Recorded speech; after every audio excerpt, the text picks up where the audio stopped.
ఉన్న బంగారాన్ని విడిపించి ఆ రోజు ఆన్లైన్ రేటుకే మేము కొంటాం. Sharma gold company. నమస్కారం, వెల్కమ్ టు సుమన్ టీవీ. నేను గీతాంజలి. ప్రస్తుతం మనతో పాటు ఇస్కాన్ నుంచి ప్రణవానంద ప్రభుజీ ఉన్నారు. ప్రపంచవ్యాప్తంగా ఎన్నో దేశాల్లో ఆ కృష్ణ భగవానుడి లీలల గురించి ప్రవచనాలు చెబుతూ ఎంతో మంది జీవితాల్లో మార్పును తీసుకొచ్చారనే చెప్పుకోవాలి ప్రణవానంద ప్రభుజీ గారు. ఎందుకు అనంటే ఎన్నో బాధలు మేము పడ్డామని, మా జీవితంలో కొన్ని మేము మార్చుకోలేకపోతున్నామని ఇబ్బంది పడేవాళ్ళు కేవలం వారి ప్రవచనాలు విని మార్పు చెందారు. ఆ కృష్ణుడి గురించి ఇంకా బాగా తెలుసుకోగలుగుతున్నారు. అలాంటి వారిని స్టూడియోకి ఆహ్వానించాము. అయితే ఇవాళ మనకున్నటువంటి కొన్ని సందేహాలని గురువుగారి మాటల్లో విని అవి నివృత్తి చేసుకుందాము. అలాగే ఎన్నో పర్వదినాలు కూడా రాబోతున్నాయి ప్రస్తుతం, వాటి గురించి కూడా వారి మాటల్లో విందాం. హరే కృష్ణ ప్రభుజీ. హరే కృష్ణ మాతాజీ. ఎలా ఉన్నారు? బాగున్నాం, మీరు ఎలా ఉన్నారు? చాలా చాలా బాగున్నాను. ఆ కృష్ణయ్య దయ వల్ల అంతా బాగున్నాం. మీరైతే చాలా బిజీగా ఉన్నారు, దేశ విదేశాలు వెళ్తూ ఉన్నారు. అక్కడ ఆ కృష్ణయ్య గురించి చెప్పటం కానీ, ఆ స్టేటస్లు అవి చూస్తాను కదా, భలే సంతోషం అనిపిస్తుంది. అంటే మీతో ప్రయాణం అనేది అప్పుడప్పుడు జరిగినా చాలా సంతోషం అనిపిస్తూ ఉంటుంది. పర్వదినమే శ్రీకృష్ణాష్టమి, అందరికీ ఇష్టమైన పండుగ. మరీ ముఖ్యంగా తల్లులకి బాగా ఇష్టం. ఎందుకంటే వాళ్ళ పిల్లల్ని చిన్ని కృష్ణయ్యలాగా తయారు చేసి కృష్ణయ్యే వచ్చాడు, ఇంట్లో ఉన్నాడు అన్నట్టుగా మురిసిపోతూ ఉంటారు. అలాంటి కృష్ణాష్టమి అసలు ఎలా జరుపుకోవాలనేది చాలామంది సందేహం. విగ్రహాలు పెట్టుకుంటాము, కాలు అడుగులు వేస్తాము, అంత దూరం నుంచి ఆయన వచ్చినట్టుగా ఆయనకి ఇష్టమైనటువంటి ప్రసాదాలు అవి పెడతాం. కానీ అసలు కృష్ణయ్యకి ఎలా చేస్తే ఇష్టం కృష్ణాష్టమిని, ఆ పండుగను మేము ఎలా జరుపుకోవాలి, అసలు కృష్ణాష్టమి విశిష్టత ఏంటి, ఈ వివరాలు చెప్పండి. భగవంతుడు ఎంత దయ కలగవాడు, ఎంత ప్రేమ కలిగిన వాడు అన్నదానికి ఒక ఉదాహరణ చెప్పాలి అని అంటే ఆయన ఈ ప్రపంచంలో అవతరించడం. ఇప్పుడు చూడండి, ఎవరైనా అన్ని రకాల కంఫర్ట్స్, అన్ని రకాల సుఖాలు ఉన్న ప్రదేశాన్ని వదిలేసి ఏదైనా ఆస్టియర్ ప్రదేశానికి వెళ్తారా? ఎవరు వెళ్ళడానికి ఇష్టపడరు. అందరూ ఎక్కడైతే బాగా ఉంటుందో అక్కడే ఉండాలనుకుంటారు. కానీ ఆయన వైకుంఠాన్ని వదిలేసి ఈ ప్రపంచంలోకి మళ్ళీ మళ్ళీ వస్తూ ఉంటారు. యదా యదా హి ధర్మస్య గ్లానిర్భవతి భారత. ఎక్కడైతే ధర్మాన్ని సంస్థాపన చేయాలో, ఎక్కడైతే తన భక్తులు తన కోసం ప్రార్థన చేస్తారో అక్కడ భగవంతుడు వచ్చేస్తాడనమాట. శ్రీకృష్ణుడు స్వయంగా ఈ భూలోకంలో ఆవిర్భవించారు. ఎవరికి ఆవిర్భవించారు? దేవికి వసుదేవుడికి. ఎంత ప్రేమ భగవంతుడికి అని అంటే, మీరు చూడండి, చాలా మందికి ప్రశ్న, అసలు భగవంతుడు ఎందుకు ఆవిర్భవిస్తారు, అసలు ఎందుకు ఆయన అవతారాన్ని స్వీకరించారు? ఒకసారి ఒక రాజుగారు వెళ్ళి ఒక ప్రశ్న అడిగారనమాట తన మంత్రి గారు. అయ్యా, ఎందుకు మీ దేవుడు అవతారాలు స్వీకరిస్తారు? మా ఆయన అయితే ఎప్పుడు స్వర్గంలో కూర్చొని అక్కడ నుంచి శాసిస్తారు, మీరెందుకు ఇన్ని అవతారాలు స్వీకరించాల్సి వస్తుంది? మీ భగవంతుడికి అక్కడ నుంచే పని చూడొచ్చు కదా అని అంటారనమాట. అప్పుడు ఆ మంత్రి గారు అంటారు, రేపు ప్రొద్దున రండి, ఒకసారి నది తీరానికి నేను చూపిస్తాను అని అంటారు. సరే అని రాజుగారు వెళ్తారు. నెక్స్ట్ డే ఒక పెద్ద బోట్ ఏర్పాటు చేసి ఉంటుంది. దాంట్లో చాలా మంది సైనికులు ఉంటారు, మంత్రులు ఉంటారు. ఈ రాజుగారిని రమ్మంటారు. సరే అని బోట్ ఇలా నది లోపల వెళ్తూ ఉంటుంది. బోట్ ఎప్పుడైతే నది మధ్యలోకి వచ్చేసారో రాజుగారి పిల్లవాడిని తీసుకెళ్లి నీళ్ళలో పడేస్తాడు. పడేయంగానే ఒక్క నిమిషం రాజుగారు హఠాత్ అయిపోయి ఒక్కసారిగా దుంకేస్తారు నీళ్ళ లోపలికి కాపాడడానికి. కాపాడేసి ఎలాగోలాగా పిల్లవాడిని పట్టుకొని తీసుకొచ్చి బయటపడేస్తారు.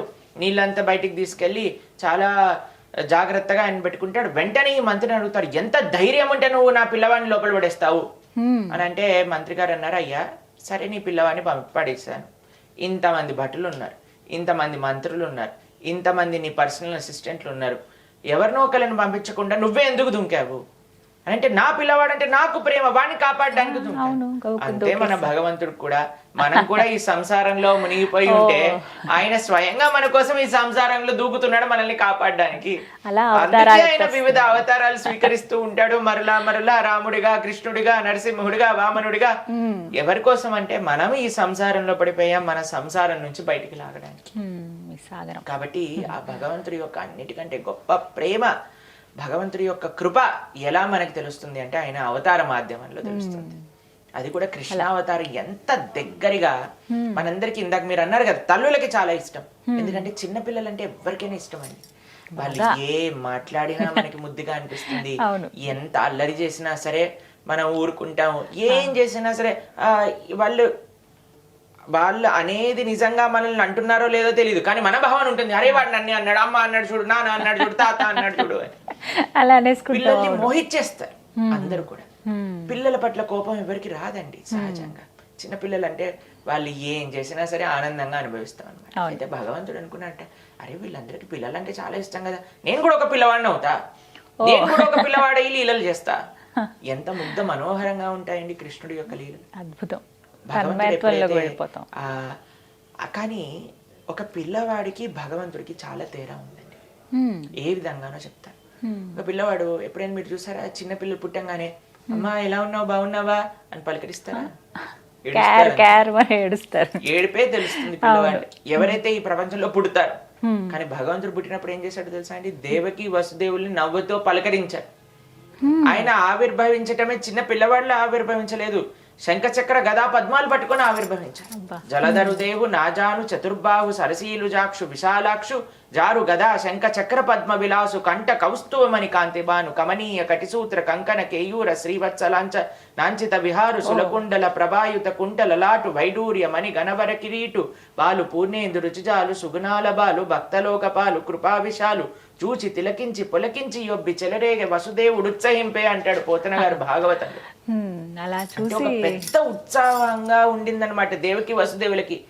ఎలా చూసారు అని అంటే శంఖ చక్ర గదా పద్మాలు, కిరీటం పెట్టుకొని, వైజయంతి మాల, కమలాలతో మాల, తులసీ దళాలతో మాల, పట్టు పీతాంబరం కట్టుకొని, అమ్మా నానా మీరు ఎవరో తెలుసా మీకు పూర్వజన్మలో అని వాళ్ళ వృత్తాంతం అంతా చెప్పేశారు కృష్ణుడు. అందుకే మనము ఈ ప్రపంచంలోకి వస్తే దాన్ని పుట్టుక అంటారు, కానీ కృష్ణుడు ఈ ప్రపంచంలోకి వస్తే ఆవిర్భవించుట అంటే.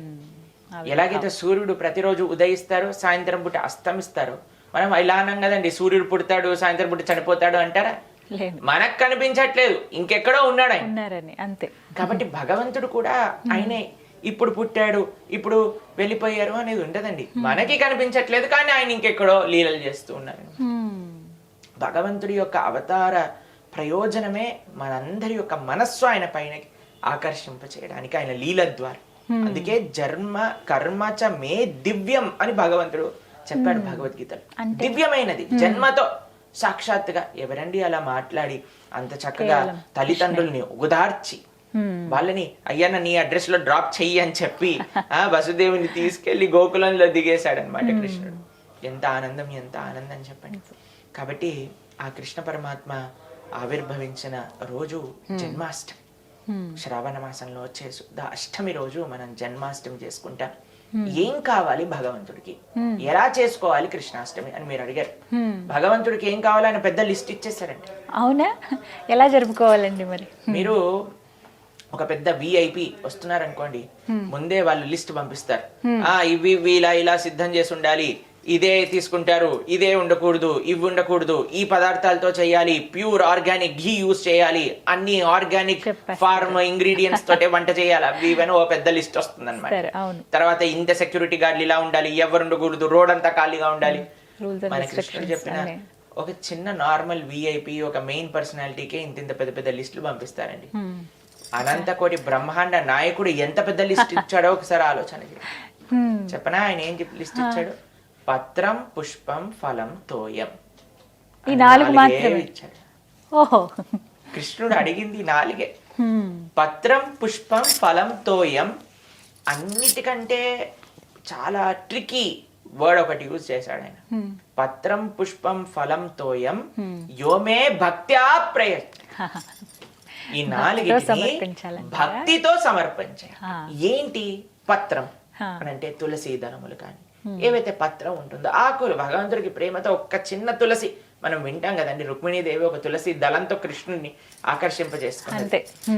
పత్రం పుష్పం పూలు, పత్రం పుష్పం ఫలం అంటే ఫలములు, తోయం అని అంటే నీరు పాలు అలాంటి ఏమన్నా ద్రవ్యాలు. కేవలం ఈ మాత్రము భగవంతుడికి ప్రేమతో సమర్పణ చేయటం చేత ఆయన మన వశమైపోతాడు. అది భగవంతుడి దగ్గర ఉండే ఒక అద్భుతమైన గుణం అండి. ఆయనకి ఏ ఆడంబరాలు అవసరం లేదు, ఆయన అడగరు. కానీ మనకి ఎంత ప్రేమ ఉంటే మనం అంత చేస్తాం కదండి.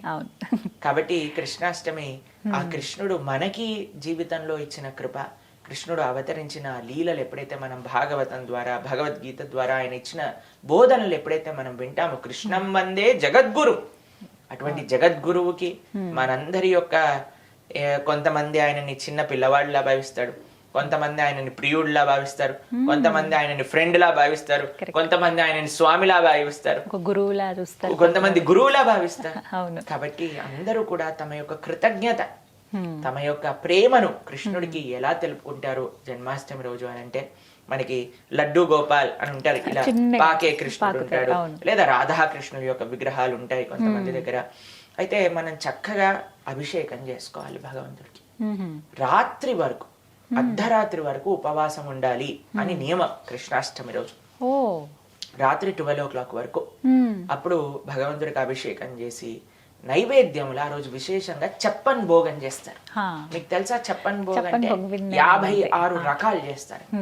56 రకాల నైవేద్యములు, ముఖ్యంగా తీపి నైవేద్యములు అన్ని కూడా కృష్ణుడికి చేసి, రకరకాల నైవేద్యములు చేసి, తులసి, కృష్ణుడికి పెట్టే ప్రతి ద్రవ్యం పైన తులసి ఉండాలి. అభిషేకం చేసేటప్పుడు నీటిలో తులసి ఉండాలి, పాలల్లో తులసి ఉండాలి, పెరుగులో తులసి ఉండాలి, తర్వాత మనం ఏదైతే తేనె పెడతాం దాంట్లో తులసి ఉండాలి. తులసితో చేసే ఆరాధననే భగవంతుడు స్వీకరిస్తాడు. కాబట్టి ఈ జన్మాష్టమి రోజు మీరు భగవంతుడికి చేసే ఆరాధనలో తులసి ఉపయోగం చాలా బాగా చేయాలి. అటు అభిషేక ద్రవ్యముల పైన, అటు నైవేద్యాల పైన, దాని తర్వాత భగవంతుడికి తులసి అర్చన. భగవంతుడికి అలంకరణ అంటే చాలా ఇష్టం, మీ అందరికీ తెలుసు. కాబట్టి చక్కగా అలంకరించి ఉయ్యాల్లో వేస్తారు ఆ రోజు. ఉయ్యాల్లో పెట్టి చక్కగా ఉయ్యాలతో స్వామి సాత్వికమైన ఆరాధన అండి. మన సనాతన ధర్మంలో ఉన్నదే సాత్వికమైన ఆరాధన. అది ఎవరికైనా సరే సాత్విక ఆరాధననే పరమమైన ఆరాధన అని చెప్పి ఉన్నారు. కాబట్టి చాలా భగవంతుడికి ఎంత సాత్వికం అంటే, కొన్ని తులసి దళాలు పెట్టి, పుష్పములు పెట్టి, చక్కగా పూలతో అలంకరణ చేసి, స్వామికి చక్కగా పట్టు పీతాంబరాన్ని కట్టి, నైవేద్యములు, వివిధ నైవేద్యములు తయారు చేసి, మనకి శక్తి ఉన్నంత నైవేద్యములు తయారు చేసుకోండి.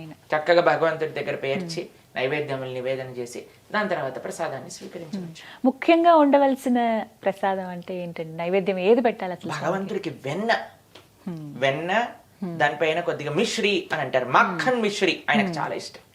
తర్వాత లడ్డూలు చేయొచ్చు. పాలతో చేసిన పదార్థాలన్నీ కూడా స్వామికి చాలా ఇష్టం అని కూడా చెప్తారు.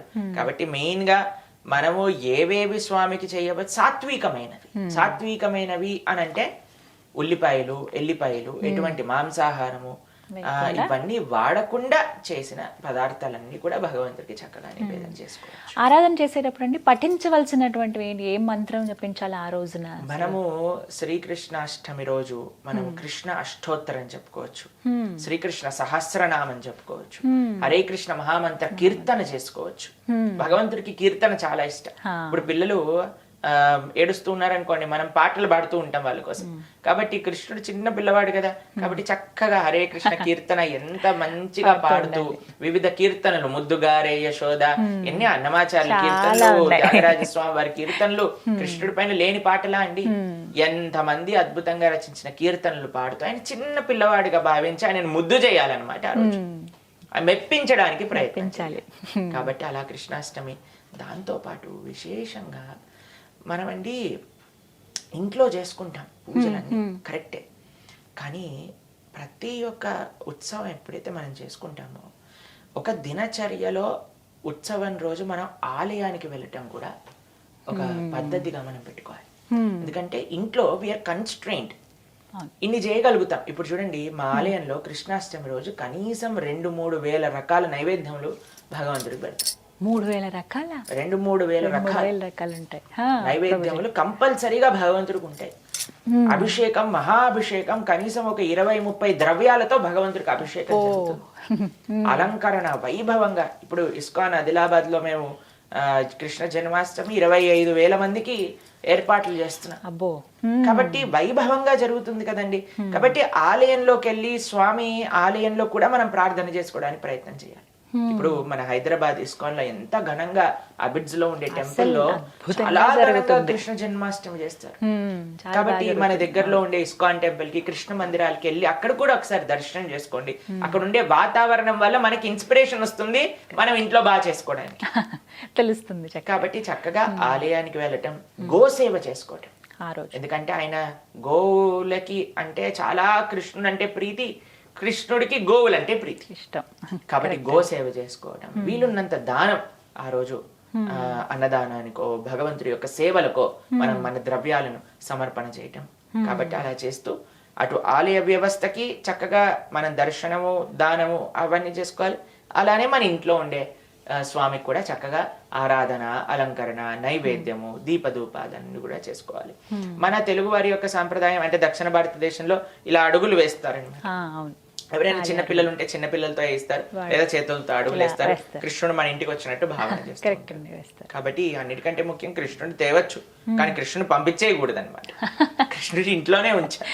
కృష్ణుని ఇంట్లోనే ఉంచాలి అని అంటే ఎప్పటికీ ఆయన కృష్ణ జన్మాష్టమి ఒకటి బర్త్డే చేసేసి పాపం పిల్లవాడిని వదిలేశారనుకోవాలి, ఎలా ఉంటుంది చెప్పండి ఆయనకి. అలానే కృష్ణుని పెంచుకుంటూ ఉండండి జన్మాష్టమి నుంచి.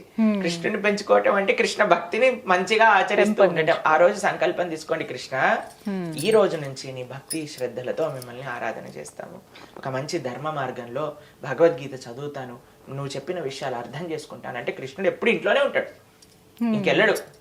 నెక్స్ట్ డే మార్నింగ్ ఇంట్లో తుడి చేసిన అడుగులు ఆయన ఇంట్లోనే సెటిల్ అయిపోతాడు పర్మనెంట్ గా. మనకు కానీ భక్తి ఉంటే, మనకు కానీ ఆ ప్రేమ చూపించగలిగింది. కాబట్టి కృష్ణాష్టమి రోజు కాదు, మనకి ప్రతి రోజు కృష్ణాష్టమి. అది మన జీవితాన్ని యొక్క లక్ష్యం. అలా జరుపుకోవాలి. నిజమే.